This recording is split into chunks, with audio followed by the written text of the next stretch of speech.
پیارے بچوں، کریم گاؤں کا ایک غریب لیکن ایماندار لکڑہارا تھا۔ وہ روز صبح جنگل سے لکڑیاں کاٹ کر لے آتا۔ ایک دن وہ جنگل میں لکڑیاں کاٹنے گیا تو اسے دور سے ایک چمکتی ہوئی چیز دکھائی دی۔ قریب جا کر دیکھا تو وہ چمکتی ہوئی چیز ایک انگوٹھی تھی۔ اس نے دائیں بائیں دیکھا مگر اسے کوئی نظر نہ آیا۔ اس نے آواز لگائی، کوئی ہے؟ یہ انگوٹھی کس کی ہے؟ اچانک اسے اپنے پیچھے ایک آہٹ محسوس ہوئی۔ مڑ کر دیکھا تو اسے ایک چھوٹی سی لڑکی نظر آئی۔ اس نے لکڑہارے سے کہا، یہ انگوٹھی میری ہے، مجھے دے دیں۔ لکڑہارے نے اسے وہ انگوٹھی دے دی۔ اس نے پریشان ہو کر لڑکی سے کہا، بیٹی تم اس جنگل میں کیا کر رہی ہو؟ آؤ میں تمہیں گھر چھوڑ دوں۔ اچانک وہ لڑکی ایک خوبصورت پری بن گئی۔ کریم اسے دیکھ کر حیران رہ گیا۔ پری نے کہا، میرا نام سمسم پری ہے اور میں تمہارا امتحان لے رہی تھی۔ میں یہ دیکھنا چاہتی تھی کہ تم ایماندار ہو یا نہیں۔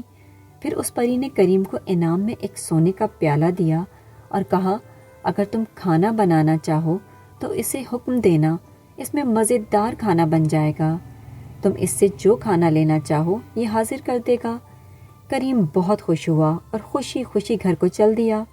گھر پہنچ کر اس نے اپنی بیوی کو سارا ماجرا کہہ سنایا۔ اس کی بیوی نے پیالے کو حکم دیا، ہمارے لیے کھانا لاؤ۔ اس نے جیسے ہی یہ کہا، بہت سارا مزیدار کھانا اس کے سامنے سج گیا۔ کریم کے ایک پڑوسی زاہد کو بھی یہ بات معلوم ہو گئی۔ دوسرے دن وہ صبح صبح جنگل میں پہنچ گیا اور پری کو ڈھونڈنے لگا۔ اسے بھی ایک چمکتی ہوئی چیز نظر آئی۔ وہ قریب گیا تو وہ ایک چمکتی ہوئی قیمتی انگوٹھی تھی۔ اس نے جلدی سے انگوٹھی اٹھائی اور سوچا، چلو پری تو نہیں ملی، یہ انگوٹھی ہی رکھ لوں۔ یہ سوچ کر وہ چل دیا۔ اچانک اس کے سامنے ایک چھوٹی سی بچی آ گئی۔ اس نے کہا، یہ میری انگوٹھی ہے، مجھے دے دو۔ زاہد نے کہا، یہ میری انگوٹھی ہے، میں تمہیں نہیں دوں گا۔ یہ کہہ کر زاہد بھاگنے لگا۔